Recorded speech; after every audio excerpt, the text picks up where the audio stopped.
સુરત ખાતે મેટ્રોની કામગીરી દરમિયાન ક્રેન તૂટવાનો મામલો પ્રકાશમાં આવ્યો છે। વિગતો સુરતથી મળી છે, જ્યાં મેટ્રોની કામગીરી ચાલી રહી હતી તે સમયે જ ક્રેન તૂટ્યું હતું। ત્યારે ક્રેન તૂટવાના 40 કલાક બાદ હવે તપાસનો ધમધમાટ શરૂ કરી દેવામાં આવ્યો છે।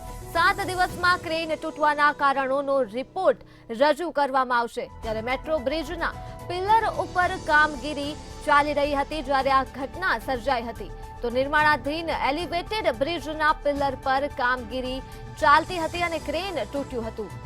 તો માહિતી સુરતથી સામે આવી રહી છે, જ્યાં ક્રેન તૂટ્યું હતું। તો આ મુદ્દે જ આપણી સાથે સંવાદદાતા રાબિયા સાલે જોડાઈ ચૂક્યા છે। જે રાબિયા, સુરત ખાતે ક્રેન તૂટવાની ઘટના સામે આવી છે, મેટ્રોની કામગીરી દરમિયાન શું છે વધુ વિગતો?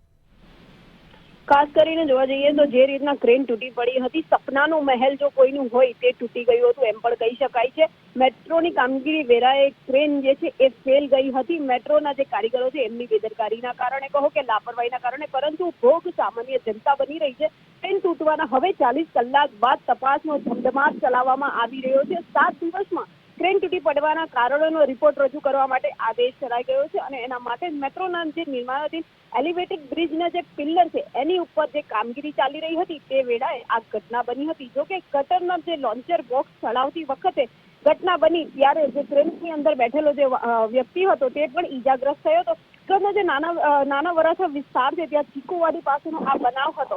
લોન્ચર ચલાવતી વખતે તે હાઇડ્રોલિક જે ટ્રેન પૈકી એક હાઇડ્રોલિક ક્રેન છે એ તૂટી ગઈ હતી। જોકે ગટરનો 135 ટન જેટલો ટોટલ વજન તેના અને હાઇડ્રોલિક ક્રેન ઉપર આવી પડ્યો હતો। આમ જોવા જઈએ તો ગુજરાત મેટ્રો રેલ કોર્પોરેશન દ્વારા 5 સદસ્યોની ટીમ બનાવવામાં આવી છે, પરંતુ હવે જોવું એ રહ્યું કે અવારનવાર મેટ્રોની બેદરકારીના કારણે, લાપરવાહીના કારણે તેમના જે કહી શકાય કે જે કામગીરી છે ફેલ જવાને કારણે લોકોએ ભોગવવાનો વારો આવે છે। હવે આ જે કમિટી બની છે, શું ખરેખર આ કમિટી જે પણ એની અંદર ગુનેગાર હશે એને પકડશે, અને પકડશે તો તે પછી શું સાબિત થશે અને સાબિત થયા પછી કાર્યવાહી થશે ખરી? એવા કેટલાક સવાલ આ કમિટીની ઉપર પણ અત્યારે ઉઠાવવામાં આવી રહ્યા છે।